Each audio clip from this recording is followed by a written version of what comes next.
ามจักเล็กจักหน่อยนี่เด้อบ่ได้เมาบ่ซุมื้อนี่โหบ่ได้กินนะบ่ได้กินเลยกินยาออกแล้วมันลาบตอนเฮาช่วงนึงเฮากระเพาะขึ้นบ่มันยังบ่จักเจ็บเอิกอยู่ดีๆก็เจ็บละลาบเลยลาบเลยโอ้บ่ได้นะเดี๋ยวชีวิตไม่รอดซุมื้อนี่เราบ่กินบัดนี้เนาะบ่กินเลยอย่ามันเจ็บให้ค่อยว่าเจ้าไปค้นคว้าซื้อมาได้ใช้จังได๋อยู่หั่นดาบนี่เขาเอาให้ว่าดิเอาให้มาแล้วจ้างตีอันนี้ของเขาบ่เนี่ยของเขาเองว่าเขาดาวเขาป้อกว่าเราจะขาดเอาคันป้อมันจะเอากระพุ้ยบ่เห็นนะใช่เล่นนี่เอาคุยนี่โอ้เรื่องอะไร10,000 1,500ดวงละ150,000ผ้าใหญ่เด้เนาะคือขายแพงแท้เพื่อตีเพื่อจะได้ดวงนึงไว้ง่าย50ก็ขายนะสีเล็กเอาไว้ขายบ่จะ50ขายพิเศษเลยขาย50,000ให้บ่จอยชาแนลเจ้าสิให้เขาดวงได้เพิ่นเว้าแนวนั้นล่ะซ้ำปันใช้ซื่อๆเนาะปันนี่แหละข่อยมีเงิน50ปกติบ่ได้มีได้ดวงละ50บ่จอยผ้าเล็กแหนบอันนี้นะแม่น่ะแล้วก็บ่เสียงแล้วข่อยมีเงิน50ข่อยก็เลยอยากได้ปันบ่จอยใช้คือบ่มีพอกันได้แล้วได้นี่บ่แล้วข่อยสิเอาตอนนี้ใครอยากได้นี่เฮาให้เฮ็ดให้แป๊บเดียวเฮาเข้าตัวนี้ให้ได้50บ่สิเอานี่เอาให้ปันให้ใช้อยู่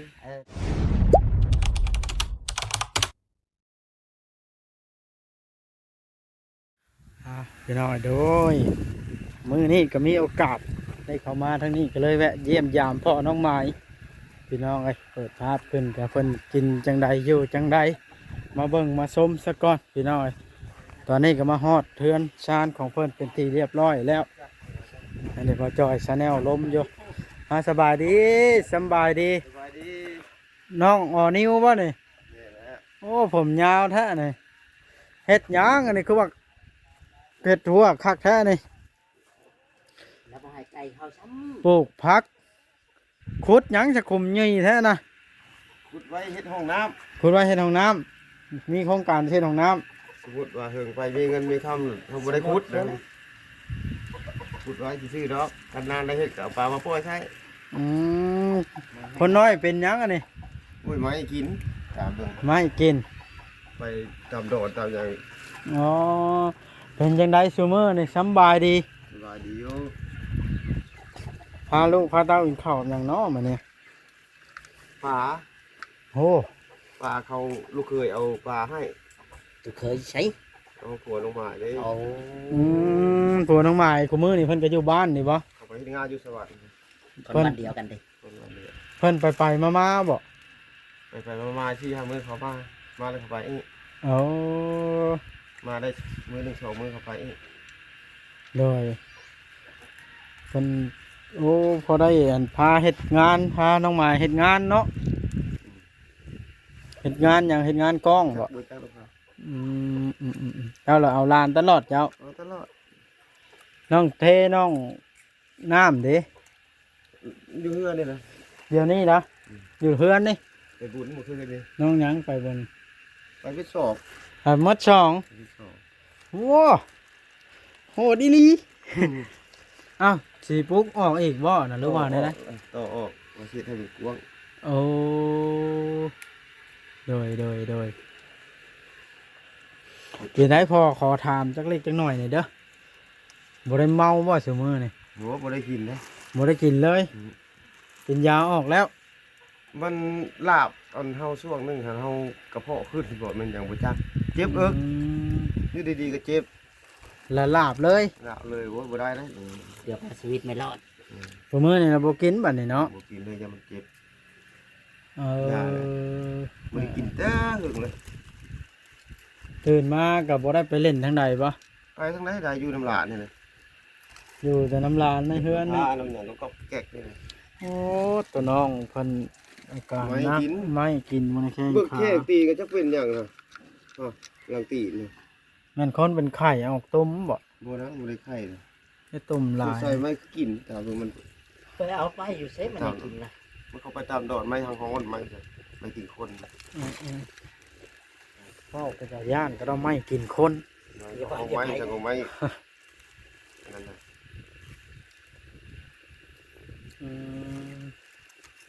ไปไกลบ่ได้ระยะหล้าน โอ้เฮือนในตู้แพงพันอยู่นี่เนาะอันนั่นเฮือนชาวจ๊อกบอนชาวแตงอนมาลินเนาะชาวแตงอนมาลินเฮือนเจ้าบ่ หมอบ่ได้มาดิ หรือกายไปพ้น กายไปกายมาตาย เจ้าเอิ้นใช่อยู่บ่ มาใหม่เจ้าน่ะมา มาเขาไปดินแต่เขา อย่าเว้าหนาเห็นว่าล่อก็ได้ ไปแล้วล่อ อ้าวล่อแล้วชาวแตงอนมาใหม่เนาะ ถ้าเจ้าได้งอนเอานี่จะเอาได้อยู่บ่นี่ ว่าไปมาเลยมาลอยบ่จ่อย บ่บ่สิถามเลยนะ เขาบ่ได้คิด ว้าวแล้วเนาะ ว่าเขาบ่ได้คิดแต่เขา เรียนบ่เรือ ว่าไปว่าจอยเนาะว่าไปทั่วเนาะ ไปพูดที่ เราเถื่อได้สมุดชื่อๆได้สมุดเอาไว้เล่น สมุดก็ไม่ให้สมุดนี่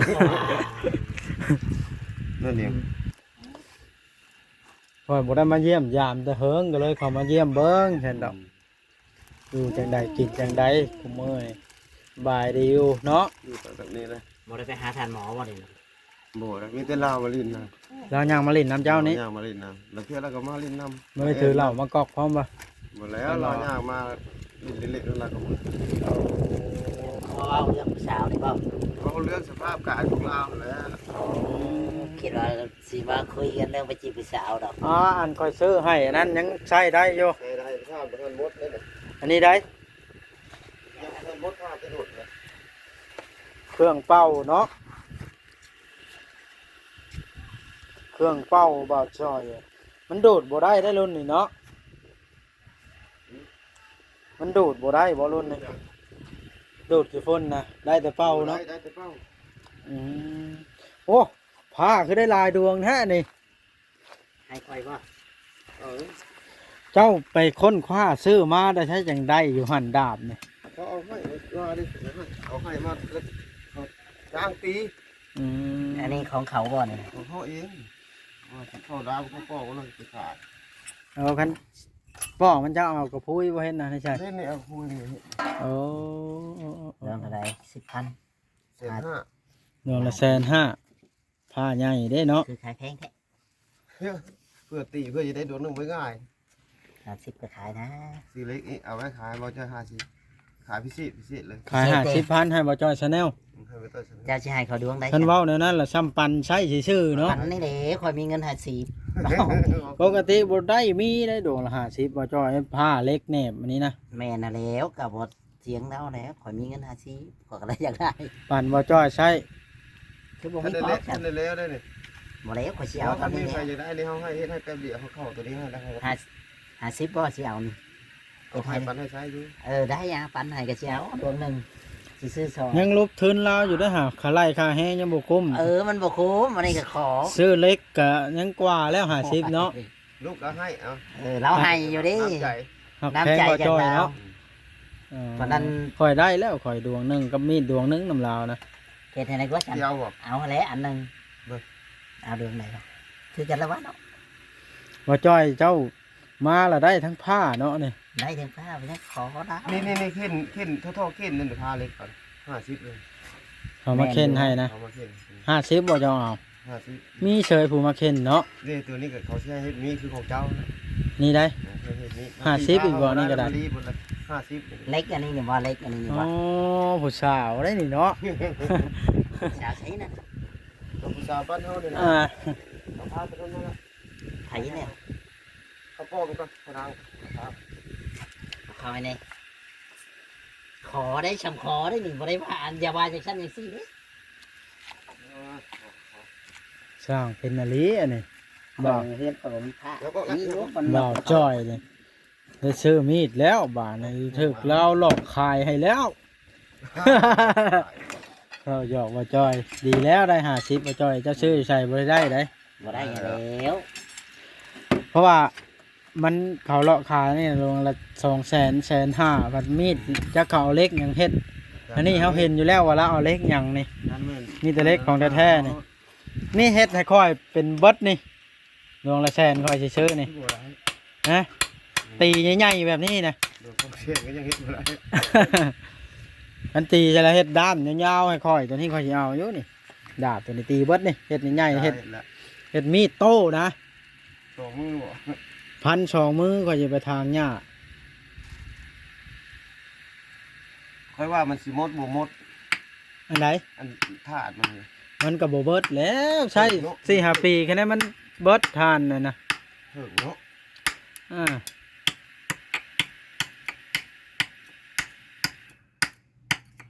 ซอยแห้งได้หลายเติบเนาะแต่เก่ามีผู้ปั้นอันนี้เฮ็ดผู้เดียวก็ได้เนาะ ผู้เดียวลูกผ้าเล็กข้างนั้นก็ตีข้อตี เอ ตี อ แล้วเถื่อได้เดี๋ยวหนึงลงมาเมื่อน่ะพักผ่อนก่อน อ่า เอาบ่มีหินผลเนาะ สิเฮ็ดให้บ่จ้อยซาแนลบ่เดี๋ยวนี้นะ ให้รับผลให้น้ำข่อยก็ ไม่ได้ได้เด้ เออ ผมว่า ขอน้ำลาวนี่เลยสำขอได้นี่แท้จริงมันบ่ได้ดอกอะไรขอน้ำลาว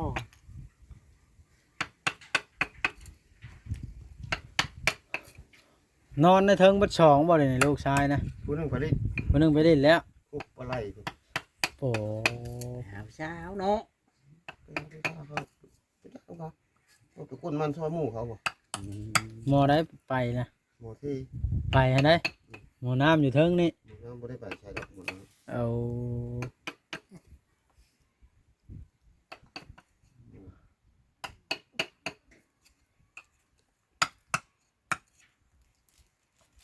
ซบปอกเขาแล้วมันใช้การได้เลยแบบนี้เนาะ ใช่ครับชุบแล้วชุบแล้ว ซุปผ้านี้ ชุบให้มันแข็งก่อน อ๋อ มันชุบมันพอเริ่มมันอ่อนมันเตะมันบิด มันเบี้ยวเนาะ เราต้องชุบให้มันแข็งก่อน เรายังสุกบ่แล้ว พันกระดูกก็ได้แต่ว่า เดี๋ยวก็บ่ให้พันเลยกระดูก มันกระดูกแข็ง พา จ้ะ กระดูกเราเอาพาแบบนี้กัน โอ้ เนาะ อ่าท่านกระดูกมันกับบ้านแล้วเนาะ มันก็บ้านเลยพาเอา อ่า พันกระดูกบ่ได้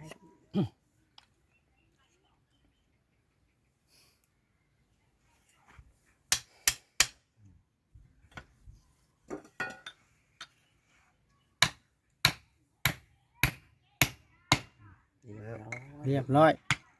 แล้วลอกออกด้ามมันนะบ้านนี้เนาะ เอาออกให้มัน ให้มันซ้ำกันโอ้สลัดอีหลีอันนี้ เราออกให้มันงาม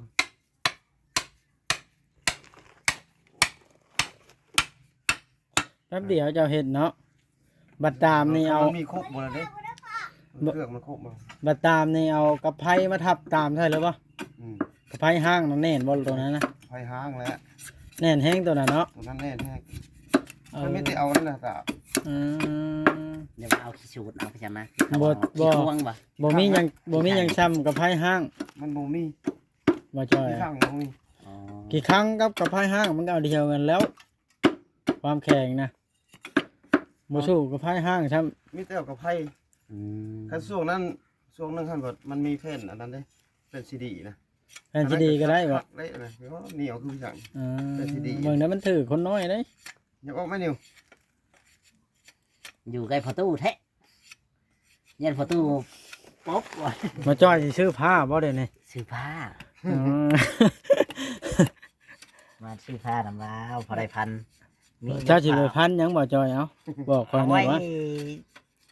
ป้ ป้ อ อง ง กั กัน นทันนี่นี่แหล้ว ต้องกระเทือ ป้องกันตัวเลย เออ ถือไปน้ ถือไปน้ ำโอ้เป็นตาย่านแท้บ่จ้อย ต้องได้ดังไพ่ก่อนบ่ ดังไฟแล้วยังออก ยังบ่ง่ายเนาะของเว้านี่ เอ๊ะแป๊บเดียวเท่านั้นเลย โอ้ยเพื่อดังไพ่ติด ว้าเจ้าบ่ได้ถึงได้ ำกระเป๋าเด้ ละ2ชั่วโมงนี่บ่ บ่ฮอด เออตีโฮมไว้ได้หลายแล้วบ่ โอ้ยหากก็ได้ทำนั้นแหละหากก็เริ่มตี หาก็ได้ซ้ำที่เห็นนี่ ตีได้ยากเนาะยากหลานไปจุดท่ากันยาก เอย ากบัก อ เลยเลย อันนี้สงสัยเป็นของเขาเนี่ยนะเขามาเค้นนะ ขอตอกเขา เปลี่ยนด้ามให้เขาเนาะ ยอมนี้กดทีเนาะดับโฮเลยอย่ามองอย่ามอง เอาไปใช้ในใช้ทาน เด้ น้องไม้เพิ่นกับไปมากับผัวเพิ่นเนาะเป็นไดข้าวว่าอันเล่าอันตั้งท้องกับผัวผู้นี้น่ะท้องใหญ่เติบแล้วบ่ มันบริตัว ตัวเชื่อๆตัวนั่นได้ข่อยก็เห็นถ่ายอัน แล้วบ่เห็น นั่นลงถ่ายตรวจคันลงเบิ่งใน Facebook ลาว บ่จักได้เรียกเขาเอาบ่รู้ เรียกเขาเนาะ เรียกเขา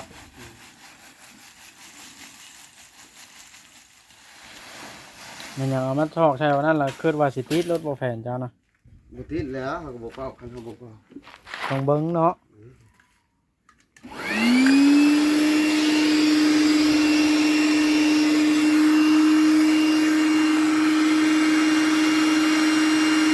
เอาเครื่องขี่มาเลย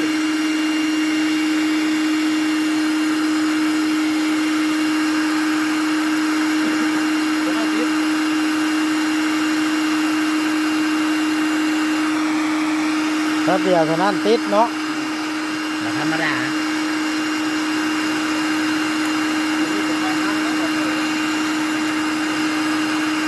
คันกรุ๊บเอาขึ้นแล้วบ่จ้อยเอ่อ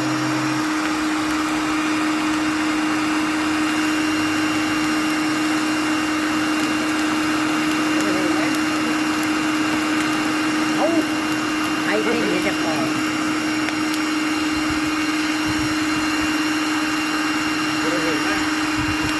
เอาออกไปยังกันนะ แล้วมันติดนะไปพามันแบบ จะกินมั่วตัวแล้วทำไมเฮือนมึง ไว้แล้วนี่ดู ข้าวเดี๋ยวลูกบ่าวจอยเอ้ย มันก็เอามาให้ของพัก ข้ากเลยก็ซื้อมาเนาะ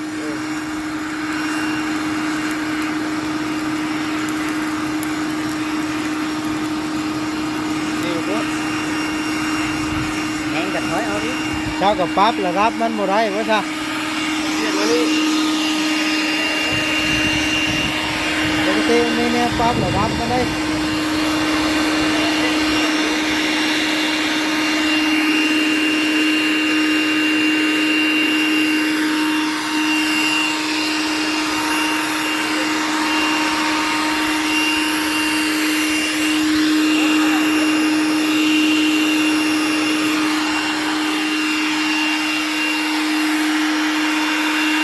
ตัวนี้ล็อกไว้ยังมันตี เอ่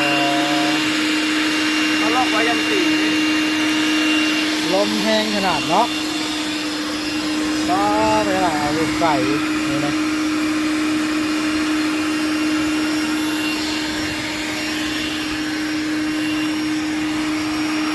ใส่วันนั้นเลย ติดเลย ข้าวเดียวแดงบ่ฮะมันก็ใหม่แล้วพา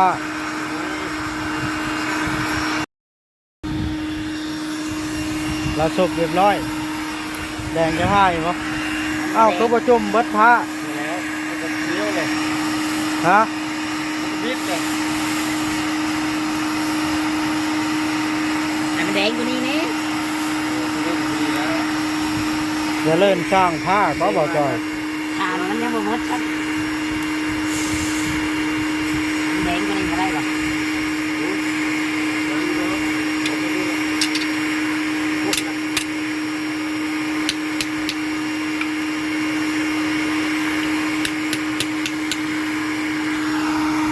เนาะพี่น้องไอ้คลิปนี้ก็ได้จบคลิปลงซ้ำนี้แล้ว เพราะว่าขอมาเยี่ยมเพิ่นเราจอยก็ได้ซื้อผ้าน้ำเพิ่นดวงหนึงนะโอเคเด้อฝากเป็นกำลังใจกดไลค์กดแชร์ให้ในเด้อพี่น้องนะเข้ามาอัปเดตชีวิตเพิ่นให้เบิ่งอย่าได้ทีลืมพี่น้องเอ้ย